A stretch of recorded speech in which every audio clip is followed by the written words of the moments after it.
നമസ്കാരം. നിലമ്പൂർ ഉപതെരഞ്ഞെടുപ്പിന്റെ ഏറ്റവും പുതിയ വിശേഷങ്ങളിലേക്ക് സ്വാഗതം. പരസ്യപ്രചാരണമൊക്കെ കഴിഞ്ഞു അല്ലേ? അവസാന ലാപ്പിലെ വിശകലനത്തിലേക്ക് കടക്കാം. നമസ്കാരം. അതെ, ആവേശകരമായ ഒരു ഘട്ടം കഴിഞ്ഞു. ഇനി ശരിക്കും നിർണായകമായ മണിക്കൂറുകളാണ്.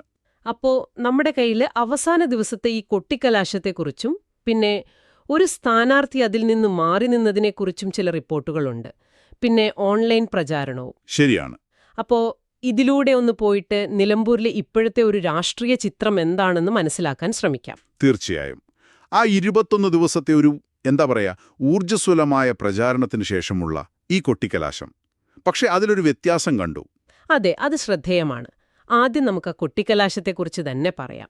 ഇന്നലെ വൈകുന്നേരം നിലമ്പൂർ ടൗണിൽ എന്തായിരുന്നു സംഭവം? അത് ഗംഭീരമായിരുന്നു. നല്ല മഴയുണ്ടായിരുന്നിട്ട് പോലും പ്രധാന മുന്നണികളുടെ പ്രവർത്തകർ, നേതാക്കൾ എല്ലാരും കൂടി. ആവേശത്തിനൊരു കുറവും ഉണ്ടായില്ല. ഒട്ടുമില്ല. വൈകുന്നേരം ഒരു 3 മണിക്ക് തുടങ്ങിയതാണ്. ഏതാണ്ട് 6 മണിവരെ നീണ്ടുനിന്നു. ആയിരക്കണക്കിന് ആളുകൾ, സ്ഥാനാർത്ഥികളൊക്കെ ഉണ്ടായിരുന്നു. ശരിക്കും ഒരു വർണ്ണാഭമായ കാഴ്ച. ഒരു ശക്തി പ്രകടനം തന്നെയായിരുന്നു അത്. അതെ അതെ. എന്നാൽ നമ്മൾ നേരത്തെ പറഞ്ഞ ആ വ്യത്യാസം, PV അൻവറിന്റെ കാര്യം, സ്വതന്ത്ര സ്ഥാനാർത്ഥി, അദ്ദേഹം ഈ ബഹളത്തിലൊന്നും ഉണ്ടായിരുന്നില്ല. ഇല്ല. അദ്ദേഹം കൊട്ടിക്കലാശത്തിൽ പങ്കെടുക്കാതെ ആ സമയത്തും വീടുകൾ കയറി വോട്ട് ചോദിക്കുകയായിരുന്നു. എന്താണ് അതിന് അദ്ദേഹം പറഞ്ഞ കാരണം? പൊതുജനങ്ങൾക്ക് യാത്രാ ബുദ്ധിമുട്ടുണ്ടാവും എന്നൊക്കെയാണ് അദ്ദേഹം പറഞ്ഞത്.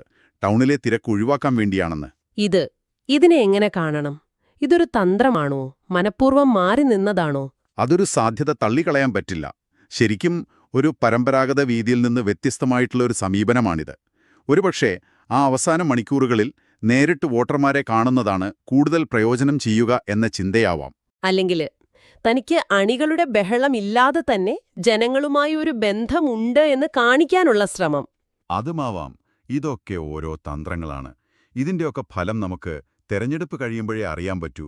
ഓരോന്നിനും അതിൻ്റേതായ റിസ്ക്കുമുണ്ട്, സാധ്യതയുമുണ്ട്. ശരിയാണ്. ഇതിനിടയിൽ പ്രചാരണം ഓൺലൈനിലേക്കും വ്യാപിച്ചു എന്നതും ഒരു പ്രധാന കാര്യമല്ലേ? തീർച്ചയായും. ലോകത്തെവിടെയുമുള്ള മലയാളികൾക്ക് നിലമ്പൂരിലെ വിവരങ്ങൾ അറിയാൻ ഒരു വെബ്സൈറ്റ് തുടങ്ങിയിട്ടുണ്ട്. കേരള പഞ്ചായത്ത് ഇലക്ഷൻ 2025.online അല്ലേ? അതെ. അതിൽ നിലമ്പൂർ മുനിസിപ്പാലിറ്റിക്ക് ഒരു പ്രത്യേക ഭാഗം തന്നെയുണ്ട്. വാർത്തകളും വിശകലനങ്ങളും, പിന്നെ ആളുകൾക്ക് അഭിപ്രായം പറയാനൊരു ബ്ലോഗും. ഇത് കൊള്ളാം. കാരണം ദൂരെയുള്ളവർക്ക് പോലും ഈ തെരഞ്ഞെടുപ്പിൽ ഒരു പങ്കാളിത്തം, ഒരു മാനസികമായ അടുപ്പം ഫീൽ ചെയ്യാൻ ഇത് സഹായിക്കും. തീർച്ചയായും. അപ്പോ വൈകുന്നേരം 6 മണിക്ക് ഈ പരസ്യപ്രചാരണമൊക്കെ തീർന്നു. ഇനി നിശബ്ദ പ്രചാരണമാണ്. ഇലക്ഷൻ കമ്മീഷന്റെ നിർദ്ദേശമുണ്ട്, പുറത്തുനിന്നുള്ള രാഷ്ട്രീയ പ്രവർത്തകരൊക്കെ മണ്ഡലം വിടണം. അതായത്